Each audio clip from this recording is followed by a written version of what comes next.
So, hindi na ako nakita. So, ayan yung area ng strawberry. Yan. So, mamaya pupunta kami dyan sa baba. So, magpipik kami ng strawberry. So, hindi nyo na ako nakikita, no? Kasi ang init eh. Ayan. So, ito yung mga taniman ng strawberry. Ang daming bunga actually.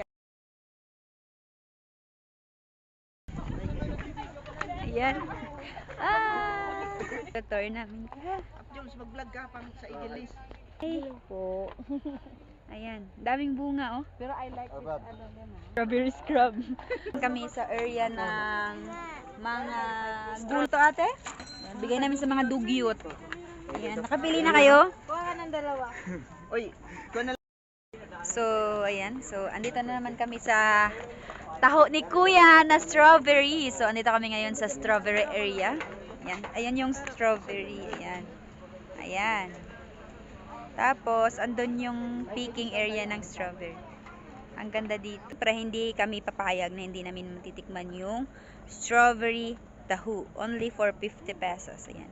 So, ang sarap. Ayan. Diba? So, pag pumunta kayo dito, you must try this one. Ang sarap. Promise. So, syempre, hindi tayo makakapayag na hindi natin matikman tong dalawang masarap na to. Diba? So, pagpunta nyo dito, tikman nyo to. Ang sarap. Strawberry ice cream and strawberry taho. Ayan. So, ang sarap. So, punta lang kayo dito sa Baguio. So, tikman nyo lang tong strawberry.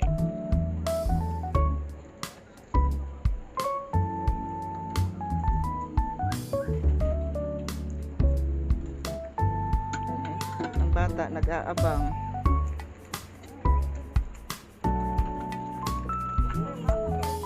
So, this is the strawberry here at strawberry farm. Oh, ano to? Taho. Taho. Ayan. Na-try na din namin. Ang straw. Oo, higupin mo. Ano lasa? Strawberry. Ba't parang wala na ano? Okay na? Wala.